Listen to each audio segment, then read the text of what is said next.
Y ಮೇಟಿಯವರು ಅವರ ಪ್ರಯತ್ನ ಪಾಪ ಆಗಲೇಬೇಕು ಮೆಡಿಕಲ್ ಕಾಲೇಜು ಅಂತೇಳಿ ಇಲ್ಲಿ ಅವರು ಛಲ ಮಾಡಿದರು.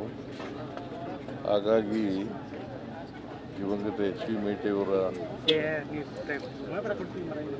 ಆಸೆಯಂತೆ ಅವರ ಕನಸು ಇದೆಯಲ್ಲ, ಆ ಕನಸು ಇವತ್ತು ನನಸು ಮಾಡ್ತಾ ಇದ್ದೀವಿ. ಸರ್, ಈ ಕೃಷ್ಣ ಮೇಲ್ದಂಡೆ ಯೋಜನೆ ಸಂಬಂಧಪಟ್ಟಂಗೆ ಬಜೆಟ್ನಲ್ಲಿ ಅಮೌಂಟ್ ಏನು ರಿಲೀಸ್ ಮಾಡಿಲ್ಲ ಅಂತ ಯಾರು ಹೇಳಿದವರು?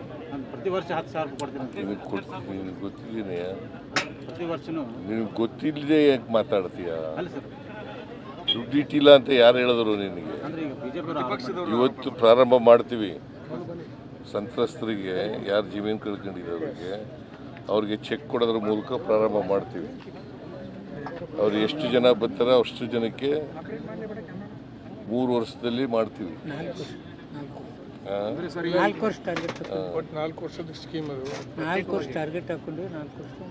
ಈ ಸತ್ತುಯಿಂದಾಗಿ ಸಾಕಷ್ಟು ತೊಂದರೆ ಉಂಟಾಗಿದೆ. BTDಯಿಂದಾಗಿ ಈ ಸತ್ತು ಸರ್, BTDಯಲ್ಲಿ ನಮ್ಮ ಇಡೀ ರಾಜ್ಯದ ಸಮಸ್ಯೆ ಆಗಿದೆ. ಈ ಸತ್ತು ಈ BTDಯಿಂದ ನಮ್ಮ ಸಂತ್ರಸ್ತರಿಗೆ ಸಾಕಷ್ಟು ತೊಂದರೆ ಉಂಟಾಗ್ತಿದೆ. ಅದು ಈ ವಿಶೇಷ ಅಂತ ಇಲ್ಲಿ ಪರಿಗಣಿಸಿ ಅದೊಂದು ಏನೋ ನೀವು ಮಾಡಿದ ಅನುಕೂಲ ಆಗುತ್ತೆ. ಅದು ಸರ್ ಮಾಡಿಸ್ತೀವಿ, ಅದನ್ನು ಸರ್ ಮಾಡ್ತಕ್ಕಂಥ ಕೆಲಸ ಮಾಡ್ತೀವಿ. ಸರ್, ಅದ್ರ ಬಗ್ಗೆ ಹೆಚ್ಚು ತಲೆ ಕೆಡಿಸ್ಕೋಬೇಕಾದಂಥ ಅಗತ್ಯ.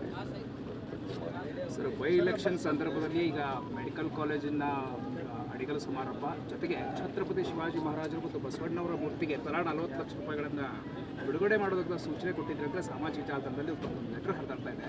ಅದಕ್ಕೆ ಇದು ಕೇವಲ ಚುನಾವಣೆ ಗಿಮಿಕ್ಕು ಅನ್ನೋದು ಬಿಜೆಪಿಗರ ಆರೋಪ. ಹೀಗಾಗಿ ಅವ್ರು ಯಾಕೆ ಮೆಡಿಕಲ್ ಕಾಲೇಜ್ ಮಾಡಲಿಲ್ಲ? ಆಯ್ತಪ್ಪ, ಅವರು ಗಿಮಿಕ್ ಅಂತ ಇದ್ದಾರಲ್ಲ, 4 ವರ್ಷ ಸರ್ಕಾರದಲ್ಲಿ ಇದ್ದಾರಲ್ಲ, ಅವ್ರು ಯಾಕೆ ಮೆಡಿಕಲ್ ಕಾಲೇಜ್ ಮಾಡಲಿಲ್ಲ? ಹೆಂಗೆ ಗಿಮಿಕ್ ಹೆಂಗಾಗುತ್ತೆ? ಈಗಾಗಲೇ ಟೆಂಡರ್ ಕರೆದಿದ್ದೀವಿ, ಏಜೆನ್ಸಿ ಫಿಕ್ಸ್ ಆಗದೆ, ಕೆಲಸ ಪ್ರಾರಂಭ ಆಗಬೇಕು ಅಷ್ಟೇ. ಅದಕ್ಕೆ ಇವತ್ತು ಅಡಿಗಲ್ ಆಗ್ತಾ ಇದ್ದೀವಿ.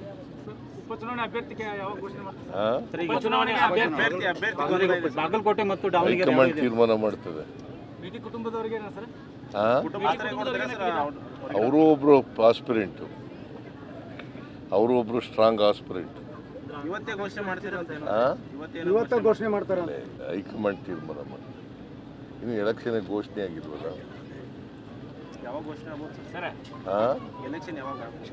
ಆಗ್ಬೋದು, ಇನ್ನೊಂದು ವಾರದಲ್ಲಿ ಆಗ್ಬೋದು, ಒಂದು ವಾರದ ಒಳಗಡೆ ಆಗ್ಬೋದು. ಯಾರ್ಯಾರೋ ಆಕಾಂಕ್ಷಿಗಳಾಗೋದು ತಪ್ಪಲ್ಲ. ಆದರೆ ಹೈಕಮಾಂಡ್ನವರು ನಾವೆಲ್ಲನೂ ನೋಡಿ ಕ್ಯಾಂಡಿಡೇಟನ್ನು ಶಿಫಾರಸು ಮಾಡ್ತೀವಿ. ಅವರು ಹೈಕಮಾಂಡ್ನವರು ಅಂತಿಮವಾಗಿ ತೀರ್ಮಾನ ಮಾಡ್ತಾರೆ. ಒಂದೇ ಕುಟುಂಬದಲ್ಲಿ ಕೇಳ್ತಾ ಇದ್ರೆ ಮತ್ತಷ್ಟು ಗೊಂದಲಕ್ಕೆ ಈಡಾಗುತ್ತೆ ಅಂತ.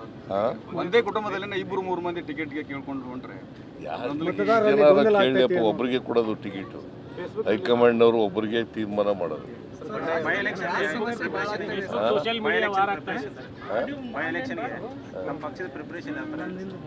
ಎಲ್ಲ ಪ್ರಿಪರೇಷನ್ ಎಲ್ಲ ಆಗಿದೆ. We are ready for the by election.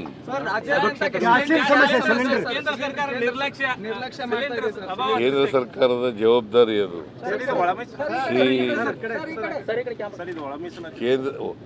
ಕೇಂದ್ರ ಸರ್ಕಾರದ ಜವಾಬ್ದಾರಿ.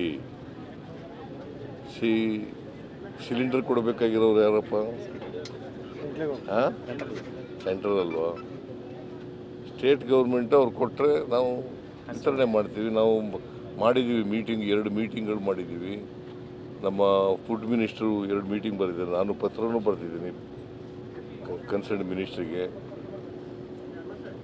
ಈ ಅಭಾವ ಆಗಬಾರ್ದಾಗ ನೋಡ್ಕೊಳ್ಳಿ ಅಂತ ಪತ್ರ ಬರೆದಿದ್ದೀನಿ. ಈ ಕಡೆ ಹೆಚ್ಚು ಗಮನ ಕೊಡಬೇಕು ಅಂತ ಬರೆದಿದ್ದೀನಿ. So it is the responsibility of the government of India. ಏನಪ್ಪ, ನಾನು 27ನೇ ತಾರೀಕಿಗೆ ಮೀಟಿಂಗ್ ಕರೆದಿದ್ದೀವಿ. 27ನೇ ತಾರೀಕು will take a final decision.